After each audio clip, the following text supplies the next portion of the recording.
Olá, boa noite.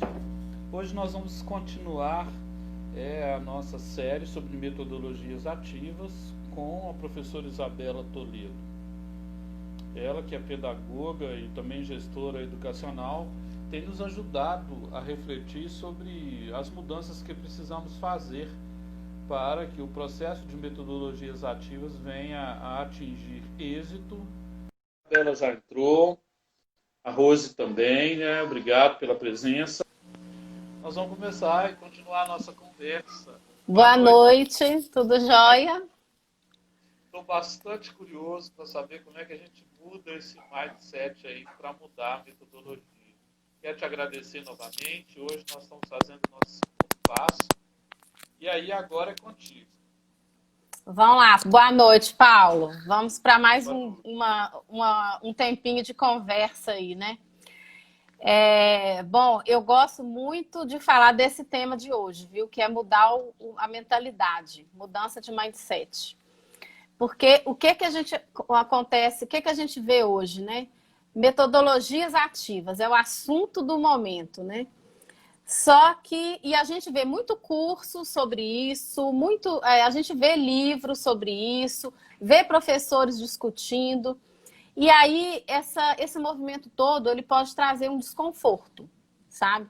Um desconforto por quê?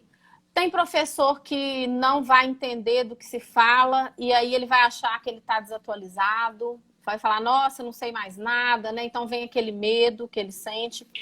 Tem gente que rejeita, porque aí pensa que as metodologias ativas, elas tiram o papel do professor, né? Como a gente ali da sala de aula, a gente até falou disso na primeira conversa, né? E tem gente que não concorda com a questão do protagonismo, né? E o que eu penso sobre tudo isso, né? Realmente, você abraçar novas técnicas, novas metodologias, sem mudar, sem entender o que está acontecendo, é um desastre, tá? Então, quando você fala, se você quer mudar metodologias, quer mudar a sala de aula, então você vai lá e implementa uma sala de aula ativa. Ô, Paulo, só me fala uma coisa, meu microfone tá dando para ouvir direitinho aí? Tá bem claro. Eu Ah, quero beleza. agradecer o pessoal da Folha lá de Floripa, de Florianópolis, os parceiros de lá, que estão entrando para a live hoje. Mais cedo conversei com o pessoal, a Geni também, a Annelise, uma participante maravilhosa sempre. E mandem perguntas, né, Isabela? Porque também vai ficar bem legal. Isso, vamos fazer pergunta. Gostei aí do pessoal da Folha entrando aí. Olha, Casemiro Campos do Ceará, professor doutor. Esse homem tem obras maravilhosas sobre didática e sobre vice-reitor da Unifor durante muito tempo, diretor de colégios lá no Ceará. Que legal, Casemiro. Obrigado. Bacana. Então, vamos lá. Então, Paulo, estou preocupada aqui, está dando interferência no microfone, mas não tá Não, não, tá bem né? legal. Tá Então, legal. beleza. Pessoal, dá um joinha quem tá escutando a gente. Beleza, bora então. Tá ótimo. Vai embora. Então, vamos. Então, ô Paulo, eu acho que quando você quer abraçar novas técnicas, novas metodologias, sem entender o que está acontecendo na educação, o resultado é um desastre mesmo, né? Então, o professor ele tem que tomar cuidado e ele tem que entender o seu entorno. O que é a educação, que movimento é esse que está acontecendo, né? E eu falo o seguinte, que tem uma frase muito bacana de Tolstói que diz: todos pensam em mudar o mundo, mas ninguém pensa em mudar a si mesmo. Então, a mudança começa com uma decisão, com uma compreensão do entorno. E então, a partir desse pensamento aí, eu falo o seguinte: eu relaciono muito as metodologias ativas com métodos ágeis, com o pensamento ágil, abordagem ágil, né? Então, a gente vê que o que é essa abordagem ágil? Ela chegou nas escolas. Por quê? Porque as escolas, elas são um terreno fértil para mudança. é um terreno para a gente ver criatividade acontecendo, para a gente ver trabalho em equipe acontecendo, para a gente ver a interdisciplinariedade que a gente falou no último encontro, para ver acontecendo.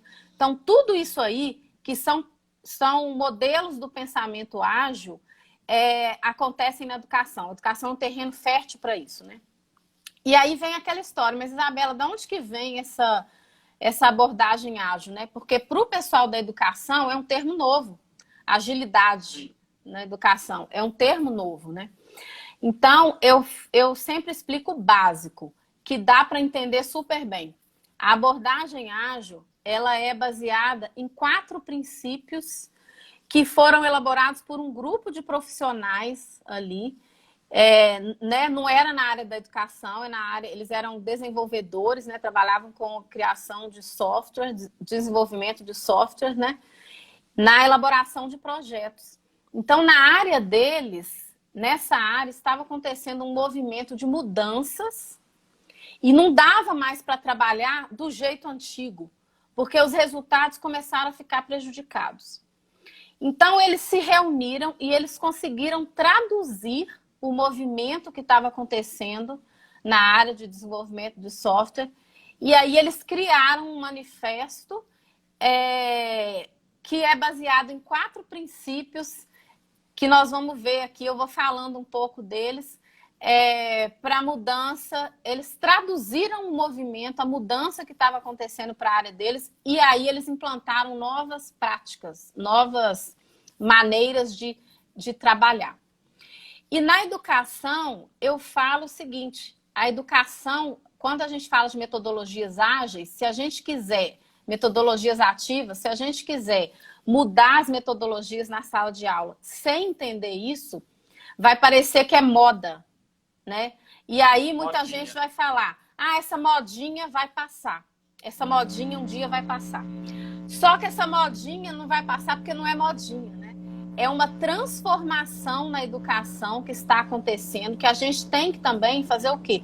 Traduzir esse movimento, entender a mudança, aí a gente vai saber por que as práticas, elas também começam a mudar, né? Eu falo que as práticas, elas são a consequência de uma forma de pensar. Então, os professores, os educadores, todos que trabalham na escola, eles precisam compreender essas mudanças educacionais para conseguir entender que práticas são essas, por que as práticas mudaram. Se eu for um professor que pensa de acordo com o século passado e quer aplicar as metodologias que estão aí aparecendo, aí a coisa não casa, não dá liga e vai dar errado, porque mudaram, né? As coisas mudaram. Então, Paulo, eu queria trazer aqui para a conversa uma lista que eu fiz de 8 movimentos que eu percebo que estão acontecendo na educação. Quando eu falo desses movimentos, né, eu não quero dizer assim que eles são fixos, que a gente tem, eu chamo de ontem e hoje. Mas esse ontem e hoje, eles se confundem um pouco.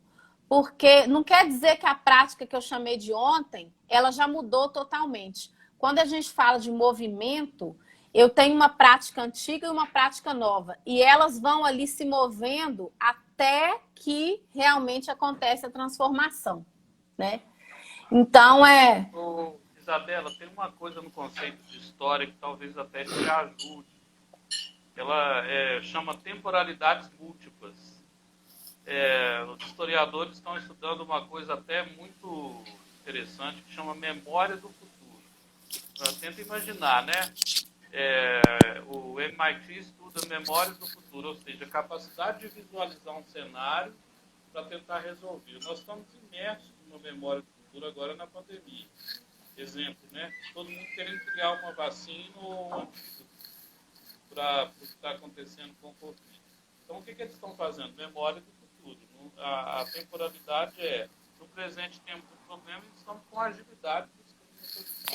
Não sei se isso que eu estou falando tem a ver com o que você está explicando, mas em história a gente chama de temporalidade múltipla. E É, a grande questão que é o multiletramento, que é o que você está dizendo aí, né? Mas vamos lá para os pilares que você estabeleceu. Eu só lembrei desse termo da história, exatamente que é o multiletramento, que as escolas estão paradas em alguns gêneros textuais e não conseguem evoluir para outras práticas que podem ajudar o estudante com o mindset dele, contribuir para o mindset da escola mudar. Eu chamo de escola off e aluno on. Os alunos não estão se encaixando. No meu entendo, tá? é verdade, mas isso aí tem tudo a ver. Realmente, os alunos já estão on há muito tempo e a escola ainda está off em muitas coisas, né? Mas, Paulo, o primeiro movimento que eu vejo acontecer, eu chamei ele assim, aprendizagem disruptiva e boas práticas que promovem coisas incríveis. O que significa isso? Que hoje a aprendizagem não acontece só na sala de aula, mas ela acontece em todo lugar. Quando a gente pensa no ontem, aí é que eu vou falar de ontem, mas esse ontem ainda existe, né? A gente está saindo de uma crença de que o aluno ele vai à escola para aprender. E aí, quando eu falo aluno, Paulo, eu até gosto de chamar atenção para a própria nomenclatura do termo, né? Aluno significa desprovido de luz. Então, muitas vezes eu nem gosto de usar a palavra aluno, eu prefiro falar estudante, sabe? Porque essa palavra me incomoda muitas vezes, porque é Pode falar desprovido. educando também. Educando, eu sou apaixonado. Educando também. São palavras que traduzem melhor aí o papel dele, né? E então esse aluno, ele era o quê? Vazio, passivo. Ele vai à escola para aprender com um professor que tem o conhecimento. Ele não tem outro meio de buscar o aprendizado, é só na escola. E a gente, nós fomos criados assim, né? Né, Paulo? Eu não, só Sim. você, né, Paulo? Que você é mais velho que eu. Sou bem velho mesmo. Inclusive, é melhor mudar de assunto. Vamos mudar de Mas, assunto, né, Paulo? sabe por que eu Mas fiz não. história, Isabela? Ah, Sabe por por quê? quê? Eu levantei o dedo para perguntar à professora sobre Dom Pedro. Eu tinha conseguido por outra fonte que Dom Pedro, e isso é verdade, ele cometeu violência doméstica. Ele bateu na esposa quando ela estava grávida e ela perdeu o bebê. E era, na época, bem positivista. Então, na escola que eu estudava, era assim: você colocava sua mão esquerda sobre a mesa e falava: bom dia, professora, posso perguntar? E ela foi e falou assim: não. Aí eu tive que falar: muito obrigado, professor, e sentar de novo. Eu resolvi dar respostas às minhas questões históricas estudando história. Então, foi um trauma, vamos dizer assim, positivo. Pelo menos eu enfrentei a diversidade de não poder perguntar.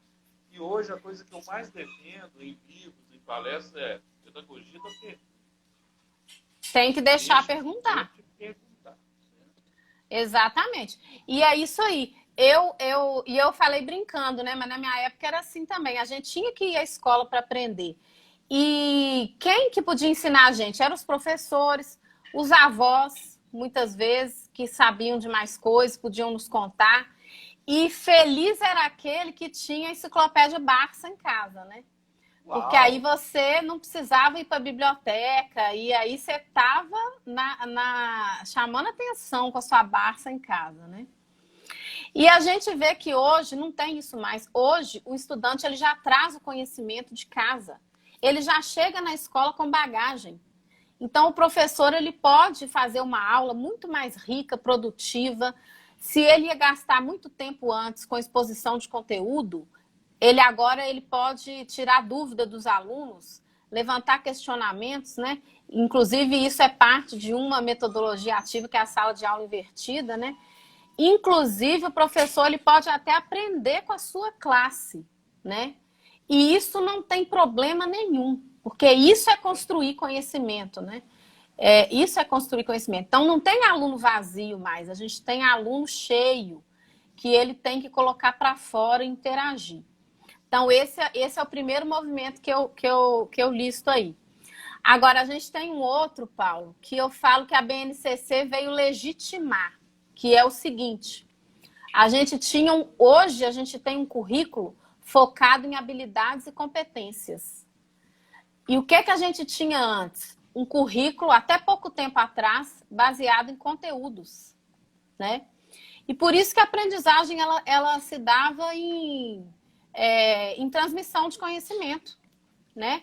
Agora, o conhecimento ele tá tão fácil hoje ter acesso a ele que não tem como mais você se basear em memorização, decorar fatos, coisas, né? Meus filhos aqui em casa outro dia ficaram bobos de ver que na minha época eu tinha que saber a tabela periódica de cor, porque você não podia consultar a tabela periódica na hora da prova. E hoje, em qualquer prova, concurso, qualquer coisa que você faça, a tabela está lá para sua consulta. Porque o entendimento vai mudando. Tem tanta coisa acontecendo que se eu cobrar isso através de memorização, não vai dar certo, vai frustrar todo mundo. Então, o que que aconteceu? Agora a gente tem que basear em habilidades e competências. Por quê? Porque se eu foco isso no aluno, ele vai conseguir interpretar e compreender o seu passado, relacionando com o presente e projetar um futuro. Se ele tiver habilidades e competências para isso, esse vai ser o resultado.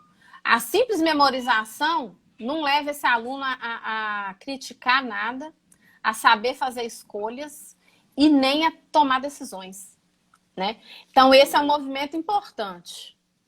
Isso que você está falando é tão legal. O Gabriel Pensador, ele fez uma música bem legal, né? Que é uma música que sempre que começa alguma jornada pedagógica, alguma coisa, eu começo com ela. E fala dessa coisa de decorar o lado esquerdo do Rio Amazonas, o lado direito, que a gente foi obrigado a fazer. Agora, sim. Que pertinência isso tem para o nosso tempo? Eu acho que não tem nenhuma hoje. Com um clique, o aluno vai lá e tem o dado e informação. O professor tem que fazer, na minha opinião, são perguntas instigantes. Aí o professor acha que, Isabela, não sei se você concorda, que também as provas têm que mudar. Tem que mudar. Tomara que depois da pandemia mude. Dá para fazer prova mais inteligente. Dá. Essa palavra que você usou, Paulo, eu amo essa palavra, instigante.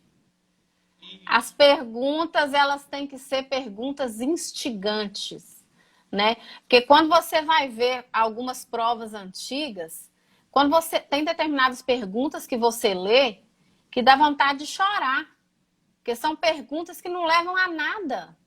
E agora, a pergunta instigante, ela vem até do aluno, né? O professor ele tem que inspirar tanto o aluno que ele vai ter perguntas instigantes para fazer, né? E aí vai nessa troca. Isso aí que você falou é bacana demais. A música do Gabriel chama Estudo Errado. Estudo errado? Estudo errado. O estudante estudar para tirar 10 porque decorou numa prova. Estou até colocando aqui. Ah, tá, bacana. Ô, Paulo, e tem um outro movimento que tem acontecido também na educação, que é aulas que levam o aluno a construir, né? Aquilo que a gente chama de aprendizagem mão na massa, movimento maker, né? A gente passou... isso foi uma coisa interessante que eu, até como aluna, eu tive uma dificuldade muito grande de ir me mudando com o tempo, né? Por quê? Porque eu fui meio que formatada a ser uma aluna calada, passiva, que olha, porque as aulas eram expositivas, né? As aulas eram todas expositivas. E aí, para a gente mudar esse hábito, acaba que o nosso cérebro acostuma a aprender daquela maneira, né? E aí eu fui fazer uma pós-graduação, Paulo, que assim, mudou minha concepção totalmente. Essa pós-graduação, ela nem é reconhecida no Brasil, não. Era com a psicopedagoga Alicia Fernandes, que já é falecida, né? E nas aulas que a gente fazia com ela não entregou o plano de curso. Ela falou, vocês vão construir o próprio plano de curso de vocês. No final do curso, esse é o trabalho que vocês vão entregar. O plano de curso. Então, cada aluno tinha um plano de curso dele, porque o percurso de aprendizagem era diferente. Então, personalizada na prática. Personalizada na prática. E eu tive muita dificuldade com isso, porque eu era aquela aluna que eu gostava de chegar, primeiro dia de aula, o professor entregasse o plano de curso, com as datas certinho, o tema de cada aula na data, bibliografia, aquela coisa toda organizada, né? A aluna certinha que conseguia aprender desse jeito. E aí eu fui para esse curso totalmente disruptivo, e eu te falo que foi onde eu tive as minhas maiores aprendizagens na área da psicopedagogia. Foi nesses debates onde a gente tinha aula sempre em roda e a gente sentava e começava a conversar, mas era uma conversa tão carregada de conteúdo bom, de tanta troca, e ali você ia registrando e realmente eu fui aprendendo a fazer o plano de curso. Então eu vejo que hoje esse movimento de fazer, ele está muito presente. Não tem como mais só aula expositiva, né? Porque o aluno ele tem que desenvolver criatividade, né? Ele tem que experimentar, ele tem que estar estimulado. Então, o modelo de aula mudou. E aí a gente pensar, isso é modinha, não é? Porque o aluno hoje, ele não tem paciência mais para aquela exposição longa, né? E se você for pensar, Paulo, não é nem só o aluno, isso está acontecendo até conosco, adultos. Nós gostamos de coisas boas e objetivas. Eu falo que as melhores aulas que a gente tem são aquelas aulas que a gente assiste e fica com cara de uau, que foi rápida e te deixou com cara de uau. Você fala uau, e aí você aprendeu.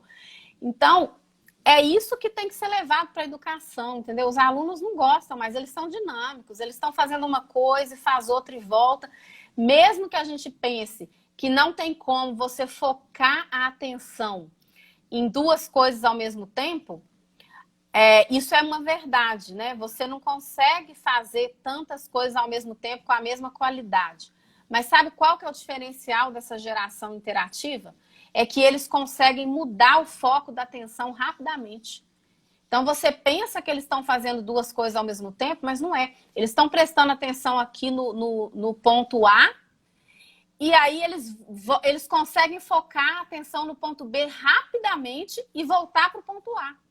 Então eles têm habilidade de mudança de foco. Essa que é a habilidade atual. Por isso que a gente tem que entender que o aluno às vezes faz coisas diferentes, ele não está deixando de prestar atenção. Ele sabe como que ele está fazendo as coisas, entendeu? E o mundo da neurociências, né, chama de neuroplasticidade. Ele consegue trabalhar, ele consegue inserir novas informações com mais flexibilidade. Aquilo que o Bauman falava, que ele é oriundo de um mundo líquido. E eu tenho trabalhado a ideia de que tem nativo digital, né, do Prensky, que já é antigo, imigrante, mas tem o retirante digital. Nós agora estamos fazendo um momento de ser retirante. Nós temos que entrar numa terra que não conhecemos. Ou que talvez conhecemos, mas temos pouca versatilidade para fazer no ritmo deles. Então, se nós não temos o ritmo deles, deixa que eles façam e nos mostrem. Exatamente. O Diego Campos falou comigo assim, sabe, Isabela, que eu gosto muito de estudá-lo. Eles disseram assim, professor, eu consigo fazer isso que a prova está pedindo de uma maneira muito melhor e apresentar um resultado mais legal para todos os pais da escola. Por que não pode? E aí eu tinha que responder uma coisa que chama regimento interno, obedecer às regras da escola, os tempos de setor disciplinar. E ele falou, mas isso aqui que eu estou fazendo tem disciplina, autodisciplina e muito mais tempo do que aqui dentro da escola, porque eu pesquiso em casa. Lógico, esse aluno é um fora da caixa, vamos dizer assim. Mas como que você muda isso? Né? Poxa, nós temos que mudar a avaliação. Né? Eu acho que a metodologia ativa vai provocar cada vez mais essa mudança. Eu estou muito esperançoso com isso. Eu acho, sabe como é que a gente muda isso também, na minha opinião, Paulo? É o professor estudar essa geração interativa. Né? Os professores, eles não conhecem o aluno que está na sala de aula deles. Né? Eles precisam estudar essa geração, estudar o comportamento dessa geração, para eles poderem agir e atuar ali dentro. Né? Eu gosto, lá na escola, no colégio onde eu estou, e eu já fiz isso em outros lugares também, tem uma metodologia ágil, né? É um framework, né, que a gente pode aplicar, que se chama mapa de empatia. Eu não sei se você já viu esse mapa de empatia. Então, ele é exatamente para os professores sentarem e eles focarem ali em quem é aquele aluno. Então, o mapa de empatia, a gente pensa 4 coisas principais sobre o aluno ali. O que ele vê, o que ele pensa, o que ele sente e o que ele fala. Então, eu já tive experiências incríveis com esse mapa de empatia, sentando com os professores, principalmente de adolescentes, às vezes professores de anos, que depois de completar esse mapa, choravam. Por que eles choravam? Porque caía a ficha que ele entendia quem era o aluno dele que estava chegando. Ele nunca tinha parado para pensar o que o aluno escuta. O que ele escuta em casa, o que ele escuta da família, né? E isso, inclusive, é um exercício que a gente tem que fazer até para esse momento de pandemia, né? O que o aluno tem escutado em casa? Muita coisa. O ano está perdido, né? Vocês não estão conseguindo aprender. Levanta da cama, né? Preguiçoso, se estuda de manhã porque está em casa. E o que ele está sentindo ali? Isolamento. O adolescente está numa época de relações sociais, relações que vão moldar ali muita coisa no seu psicológico, né? Eles vão, essas relações que ele faz agora, às vezes, são as que vão acompanhá-lo para o resto da vida, né?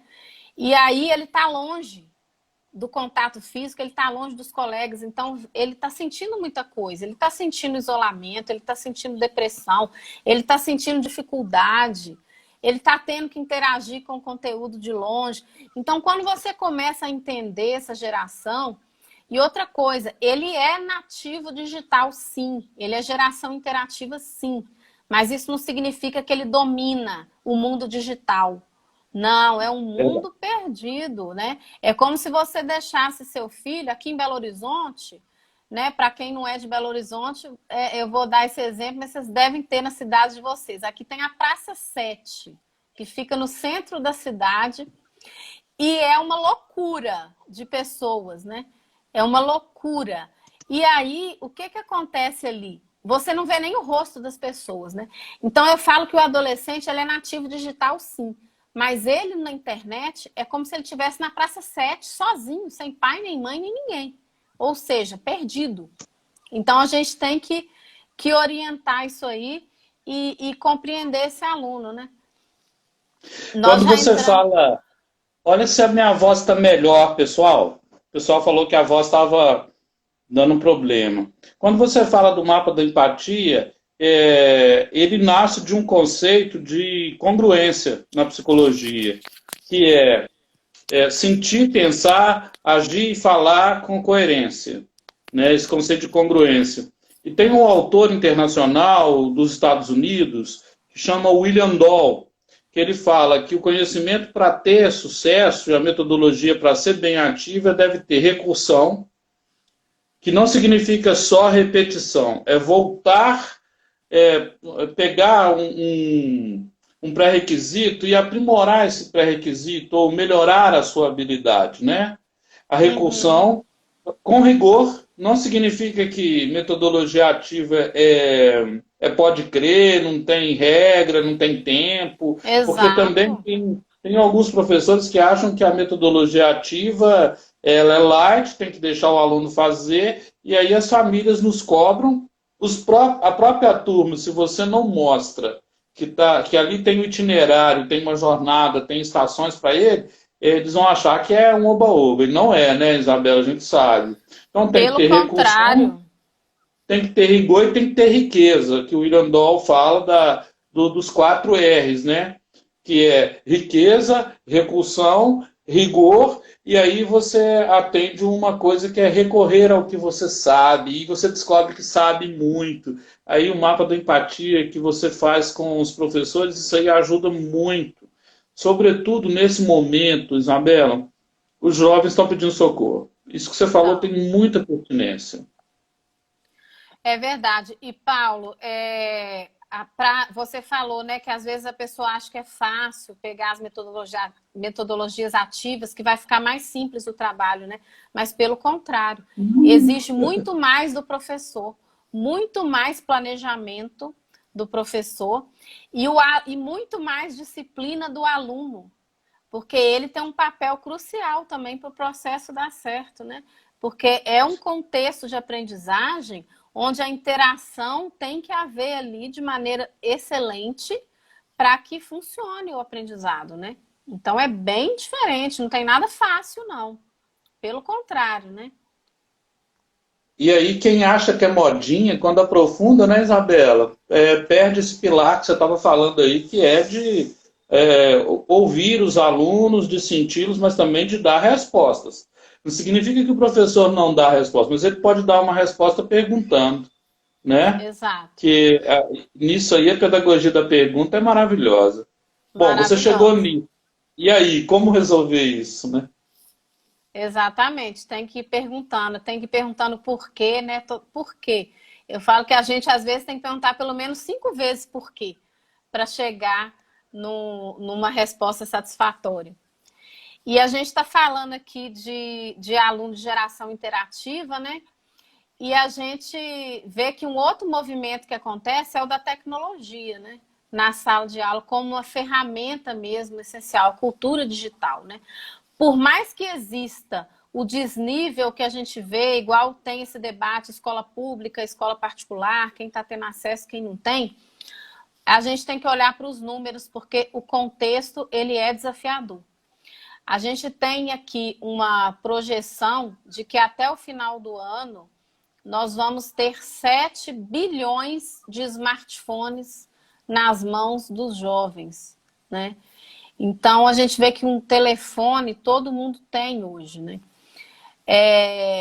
Downloads de aplicativos, Paulo, a gente tem mais de 250 milhões de downloads de aplicativos por dia. Todos os alunos usam o YouTube pelo menos uma vez por dia. Isso aí tudo é dado de pesquisa, né? Então, assim, não tem como ignorar esse movimento, deixar de trazer essa tecnologia para a sala de aula, né? E o aluno que a gente tem lá, que eu sempre falo aluno e me vem estudante na cabeça, porque eu não quero ninguém desprovido de luz na minha sala, né? Sim. Esse aluno de antes era um aluno definido, o professor já sabia o que ia esperar dele. Ele só tinha acesso ali aos livros e ao colégio, né? Hoje não, hoje a gente tem um aluno indefinido. A gente não sabe o que esperar dele, que respostas ele vai dar. Ele é hiperconectado. Esse aluno de hoje, ele é hiperconectado.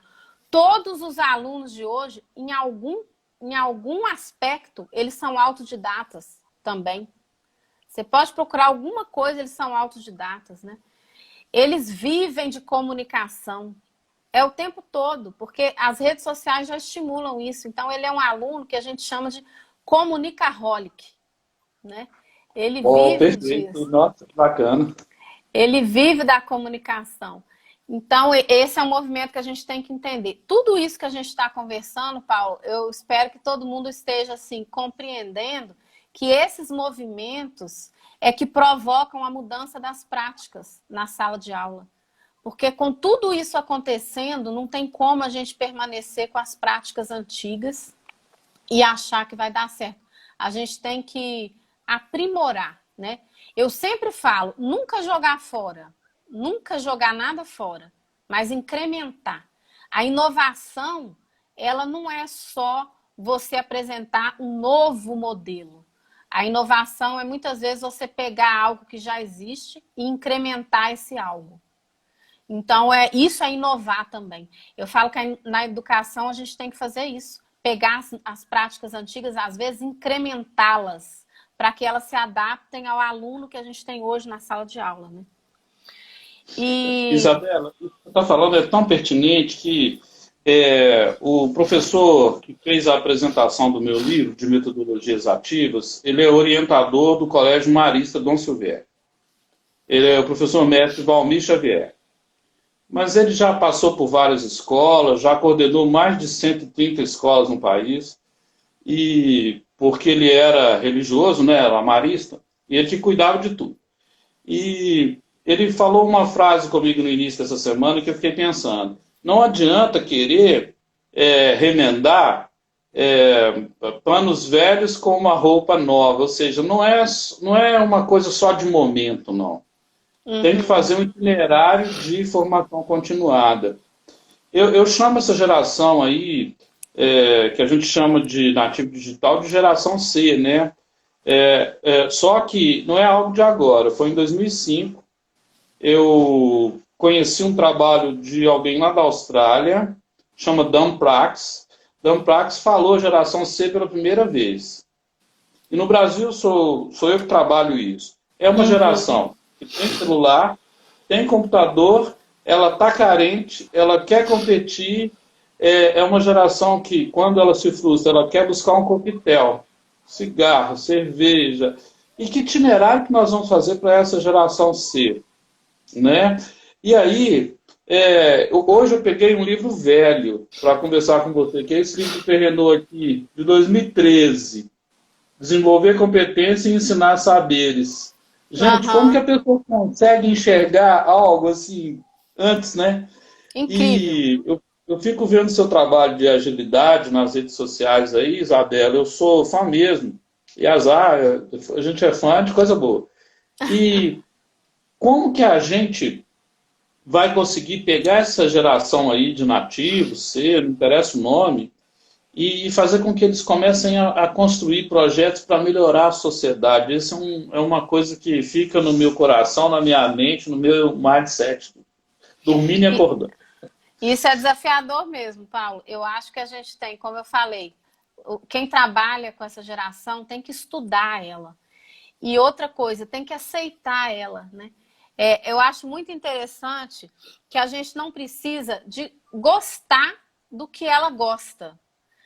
Os cantores, principalmente, para nós que somos mais velhos, a gente já aquilo não bate no ouvido da gente direito. Mas não é isso.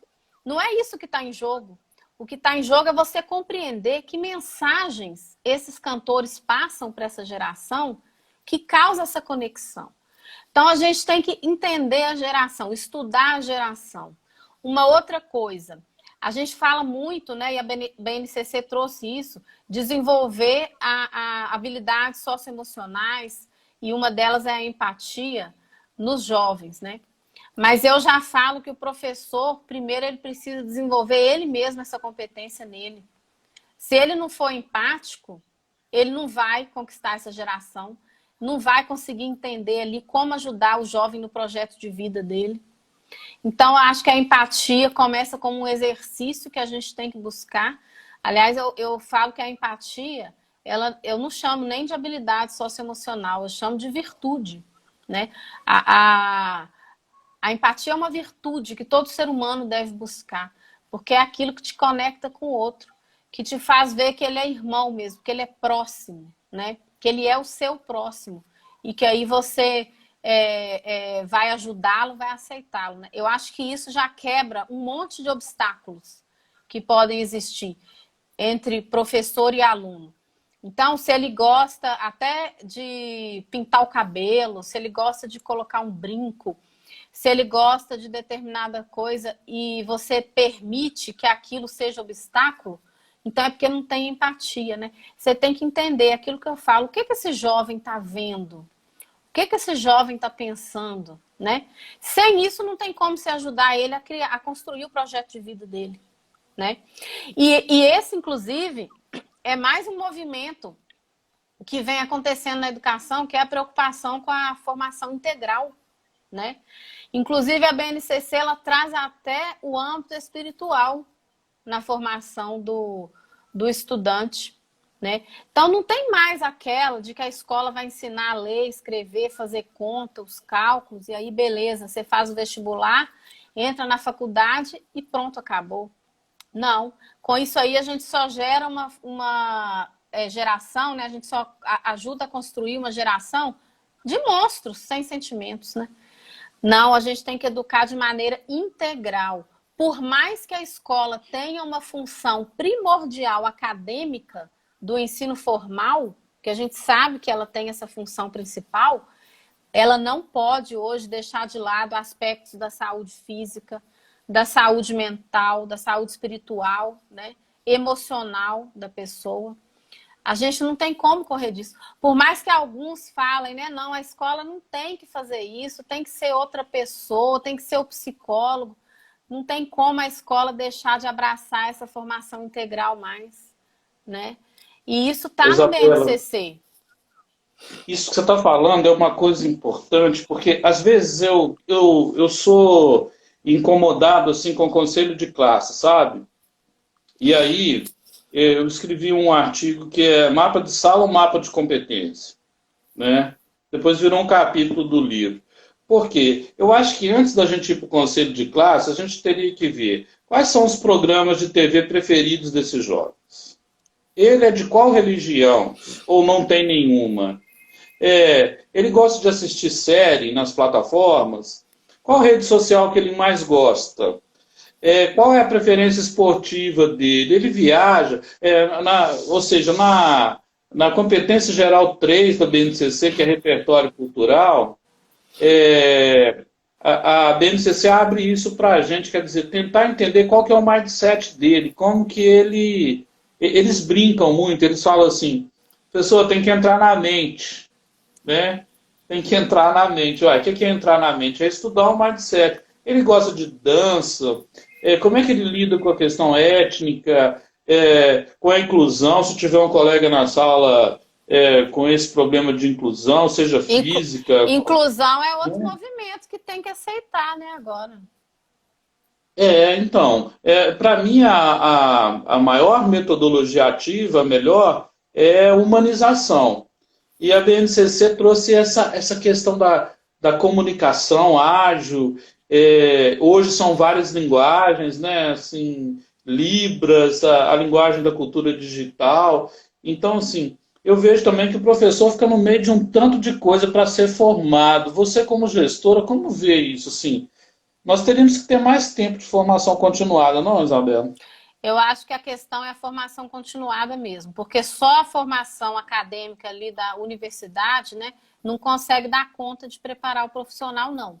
E, na minha opinião, não vai dar conta mesmo. Tem que ser uma formação continuada e tem que ter uma abertura. Eu falo que profissional da educação, ele nunca pode deixar de ler, ele nunca pode deixar de estudar. Nós falamos de inclusão, por exemplo, né? Até pouco tempo, isso ainda acontece, né? O aluno com necessidades especiais, a verdade é que ele é rejeitado pela maioria das escolas. Isso é o pensamento de ontem, né? Por quê? Ah, não, a solução para esse aluno está na clínica médica. A escola não pode ajudar. Então, a gente vê que esse movimento muda para hoje também, né? Hoje a escola está aprendendo a lidar com diversos tipos de alunos especiais.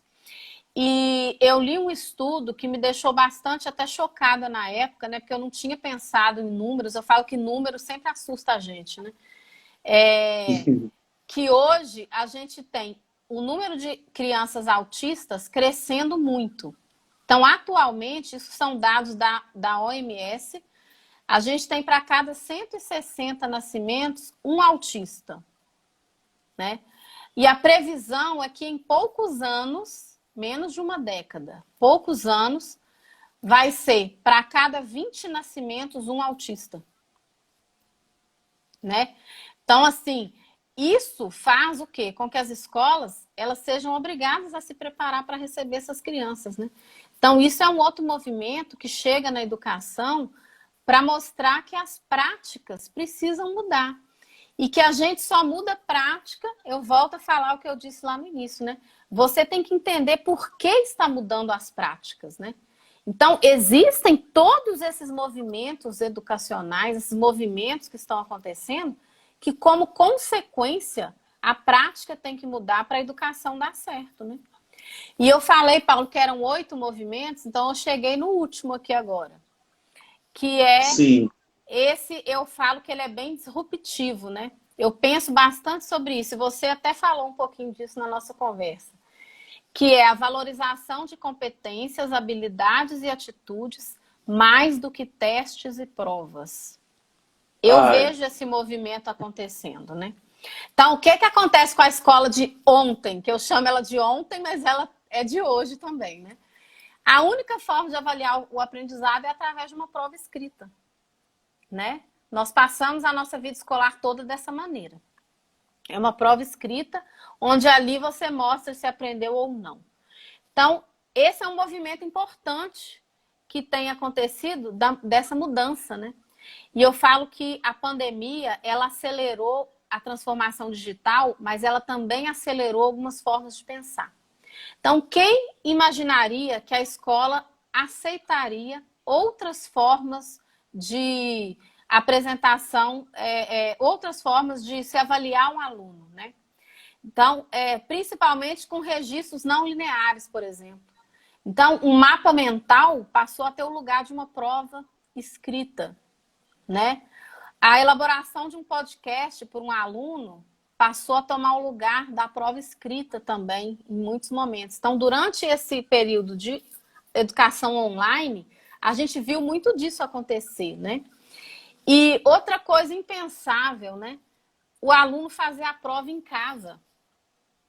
Olha só que coisa, né? A escola, ela não tinha outra saída, né? E ainda durante um período não terá, porque essa circulação de papéis, né? Mesmo no retorno à escola híbrida, essa circulação de papéis, ela vai ter que ser bem por causa da transmissão ainda do vírus, né? Então, a avaliação também está sendo revista. E esse, eu sempre penso o seguinte, né? Que as pessoas falam, ah, mas e o Enem? Né? E o Enem? E as provas de concurso público?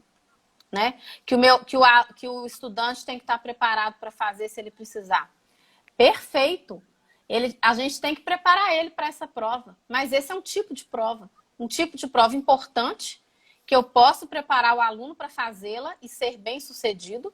Mas na sua formação como estudante, eu tenho que avaliá-lo de múltiplas maneiras, né? Mesmo porque ele tem múltiplas habilidades, múltiplas competências. E eu preciso ter esse olhar global, né? Para tudo isso. E aí, Paulo, aí você tá meio rindo aí, Paulo. Tá concordando? Como é que é? Não, eu estou concordando e por dentro aqui no meu coração tem uma coisa legal, e na mente também. Porque na semana que vem nós vamos fazer uma live com o Marden, professor Marden, que coordena a pós-graduação do BNCC, também que atua numa grande rede aqui do Brasil. E o professor Gabriel Perissé, lá do Rio Grande do Sul, que vai falar de idade mídia e paternidade, porque a escola está na idade média ainda. Aí eu fiquei assim, pô, tudo que a Isabela está falando está encadeando com o que eles vão dizer. O Martin vai falar sobre avaliação nesse cenário, avaliação diagnóstica. Vou até colocar lá naquele nosso grupo, depois que acabar a live aqui, porque é para não tumultuar. O pessoal fala assim, Paulo, você trabalha muito, você faz muita coisa assim, e Isabela, eu acho que é pouco, porque eu dava 75 aulas por semana, né, antes de eu morrer. Depois que eu renasci, aí eu não dou mais 75. Então, para mim, 3 lives por dia é muito legal, em horários separados. Então, assim, com prazer ainda, né, Paulo? Eu estava pensando nessa conexão que você fez aí, de avaliação. E o Severino fez uma pergunta legal, assim, será que nós voltamos para a maêutica, lá de Sócrates? Olha, eu acho que a maêutica nem foi embora, porque para quem é educador mesmo, a pergunta é tudo, né? E faz gerar através de pergunta. Olha, tem até a Capila aqui também, né? Olha que legal, tanto de gente bacana que entrou. Ela é a mulher da avaliação aqui no Brasil, né? Gabriela Capila, lá da FTD. Tem o Marlon do Bernoulli, então, legal. É, muito bom. O pessoal tá querendo te ver, tá vendo, Isabela? Vamos lá falando. E o modelo dessa escola tradicional? Eu sou radical, sabe? Eu falo que que a escola tradicional já morreu. Eu tenho um capítulo que chama assim, Escola Tradicional, Meus Sentimentos. Aí veio a pandemia, bom. O que você acha? A escola tradicional morreu mesmo ou ela sobrevive para um público residual? Assim, tem gente que quer aquela escola ainda. Eu acho que ela sobrevive, sim. E é interessante pensar isso, que eu já li uma pesquisa, foi uma pesquisa localizada, né, numa escola de São Paulo. Não foi uma grande pesquisa, não, mas ela trouxe um resultado bem interessante, sabe, Paulo? O trabalho com metodologias ativas foi introduzido nessa escola. E aí a escola obteve excelentes resultados, interações, foi muito bacana. Mas depois eles fizeram uma verificação da opinião dos alunos, né, sobre o trabalho com as metodologias ativas. E aí eles descobriram que vários alunos, minoria, mas um número significativo, eles não gostaram das metodologias ativas, eles preferiam a educação tradicional. Então, por isso que eu gosto de falar que a educação ela está aqui para ser inclusiva, né? Então, se o trabalho com as metodologias for para excluir pessoas, então ele Acho também ele vai trazer também problemas, né? E eu acredito que na educação existem várias competências que nós ganhamos com a educação tradicional também, né? E essas competências a gente não pode deixá-las de lado. A gente tem que procurar um equilíbrio e uma integração. Como eu disse na última live, né? Agora tem que jogar fora a aula expositiva? Nunca. Nunca, jamais. A explanação de qualquer assunto tem o seu lugar, né? E o que nós dizemos também, a escuta é uma competência. É uma competência, é uma habilidade que o estudante leva para a sua vida, né? Para o mercado de trabalho. E hoje pessoas, inclusive, sofrem por não saber escutar. Né? Então a gente tem que trazer para a sala de aula um equilíbrio, né? O que a gente não pode hoje é deixar que o aluno consuma os conteúdos, ele consuma o conhecimento de forma passiva, né? Porque ele tem a contribuir, né? O que eu falo sobre o coletivo é que os resultados exponenciais vêm do coletivo, eles não vêm do pensamento individual. Então, por isso que eu não quero esse aluno sentado lá na sala, escutando, escutando, escutando. Eu quero que ele escute em determinado momento e que depois ele faça, ele produza, né? Ele converse, ele ensine outros. Aí sim ele vai ser um estudante exponencial, né? E a gente vê, Paulo, nós estamos falando de agilidade na educação, né?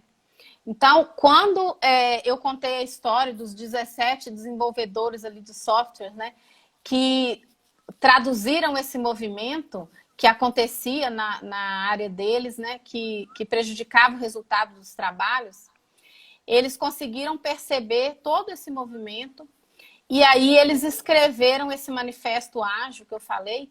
E eu tinha o desejo, Paulo, quem sabe você não vai ajudar a gente a fazer isso? Escrever o manifesto ágil da educação, né? A gente listar princípios e princípios até chegar às boas práticas, porque foi isso que eles fizeram. O manifesto ágil, por isso que eu chamo, por isso que eu falo, metodologias ativas, elas são as práticas. Antes disso, a gente tem uma mentalidade, um mindset, que ele é descrito em valores, tá? Esses valores, eles são orientados por princípios e por causa disso tudo, eu manifesto tudo isso que eu acredito em práticas. Então, a metodologia ativa, ela é quando você já foi para as práticas.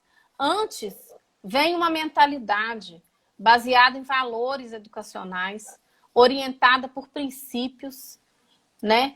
E aí sim eu manifesto as práticas. E essas práticas são metodologias, são caminhos que levam à aprendizagem de uma maneira mais inteligente, eu diria. O que os desenvolvedores fizeram no Manifesto Ágil foi pensar maneiras melhores de entregar resultados.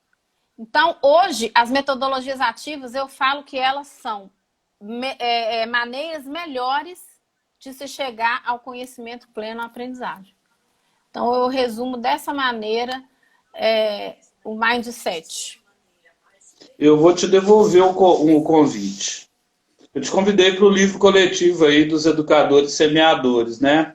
Foi. Então, vamos fazer essa árvore crescer, filha. Vamos fazer. Porque para mim, lá cada um vai ter 10 páginas. A professora Lucília Panicetti já topou, Donizete já topou, do Colégio Maria Clara. Tem educadores do Pará, de Recife. Quem sabe o manifesto pode nascer aí, né? Tem o Paulo Rogério que está entrando aí, coordenador lá da rede salesiana. Vamos juntar e fazer esse manifesto junto, eu estou dentro. Pois no livro vamos lá. embora. Vamos Boa ideia, eu acho que a gente precisa fazer isso. Sabe, e Minas Gerais sempre foi o lugar de onde as coisas nasceram e mudaram a educação brasileira. E eu estou muito honrado com essa conversa, tudo que é bom dura pouco, e eu já estou querendo pensar metodologia no dia 11 na prática. Eu vou te mandar o primeiro livro meu, depois a gente conversa aí, para a gente bater bola, porque muita coisa do que nós estamos falando, como sonho, como referência, eu escrevi lá. Mas nesse momento, Isabela, o que eu quero mesmo é agradecer pela sua disponibilidade. Você é muito estudiosa, você consegue transmitir com muita clareza, e aí nós vamos transmitir essa live para mais gente. Por isso que fica no YouTube, fica aqui no Instagram, vai para o Facebook. Nosso desejo é que o conhecimento seja espalhado, sabe? Tem gente que quer fechar, quer cobrar por isso. Nesse momento da pandemia tem que ter empatia. Exatamente. Paulo, eu que agradeço a oportunidade. Nós vamos dar continuidade nesse papo aí, agora indo para a prática na semana que vem. Perfeito. Vou fazer um post novo, vai ficar lindo para semana que vem. Semana que vem é um tanto de live boa, né? E vamos começar uma agora com o Paulo Rogério falando de paternidade na pandemia. Ótimo, então, excelente assunto. Bom. Boa noite. Gratidão e alegria, Isabela. Obrigada, Pensa tchau. no livro. Pode deixar. Tchau. Tá joia. Tchau.